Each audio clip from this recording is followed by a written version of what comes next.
अगर परमाणु को लेकर 2 दिन में 2 बयान रूस की तरफ से आ जाते हैं तो कितना खतरा उसका हम देखते हैं। वो केवल डेटरेंस के सेंस में उसका प्रयोग हो रहा है इन शब्दों का और इन हथियारों की बातों का, या फिर अगर अमेरिका कहता है कि नहीं हमें तो डर है कि ऐसा हो जाएगा, उस बात में आपको दम दिखता है? देखिए, मैं ज्यादातर तो मैं सहमत हूं जो जनरल साहब कह रहे हैं। इसका मेरे ख्याल सिग्नलिंग ज्यादा है, लेकिन क्या मंशा है रूस की, क्या वो सारे विश्व को तीसरे विश्व युद्ध में झोंकने जाने की तरफ बढ़ रहा है, या वो क्या एक एटॉमिक एक्सचेंज करेगा जिससे सारी दुनिया ध्वस्त हो जाएगी।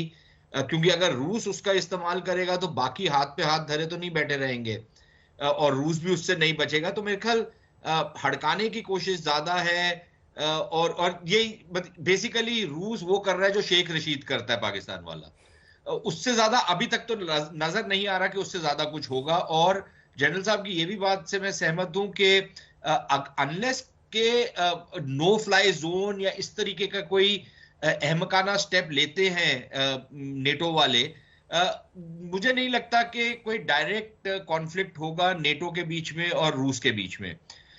तीसरी चीज ये है कि रूस का जो सारा का सारा जो युद्ध का प्लान था वो तो अब धराशायी होते जा रहा है। हमको नजर आ रहा है कि वो अटक गए हैं, वो आगे बढ़ नहीं पा रहे। यूक्रेनी फौज की जो काउंटर अटैक्स हैं उसमें उन्होंने कई जगहों पे रूसियों को रिट्रीट करने पे मजबूर कर दिया है।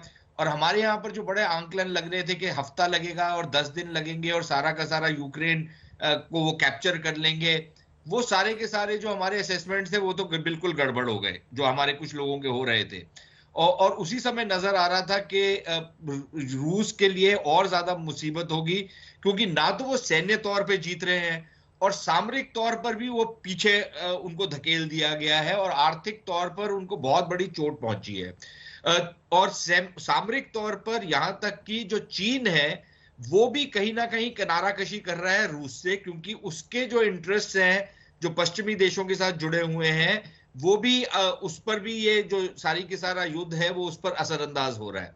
तो रूस अभी एक लिहाज से उसकी जो पीठ है वो दीवार के साथ लगी हुई है, और उससे वो बचने के लिए इस तरीके के बयानबाजी हो रही है। लेकिन खतरा ये है कि कोई गलत कैलकुलेशन हो जाए, या अमरीकी या यूरोपी सोचेंगे रूस तो अब बिल्कुल ही एक ऐसे हालात में पहुंच गया है कि उनके पास उनकी मिसाइल्स भी खत्म हो गई हैं, उसकी भी शॉर्टेज नजर आ रही है, तमाम ये प्रॉब्लम्स उनकी आ रही हैं, जो असला है उनका वो भी कम पड़ते जा रहा है, जो उनका इक्विपमेंट है वो बिल्कुल फेल हो गया है इस सारी जंग में।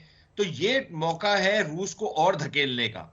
अगर इस तरीके की कोई अहमकाना स्टेप लेते हैं, जैसे मैंने पहले अर्ज किया कि नो फ्लाइट जोन या कुछ इस तरीके का काम करते हैं, then all bets are off, फिर तो कुछ भी हो सकता है।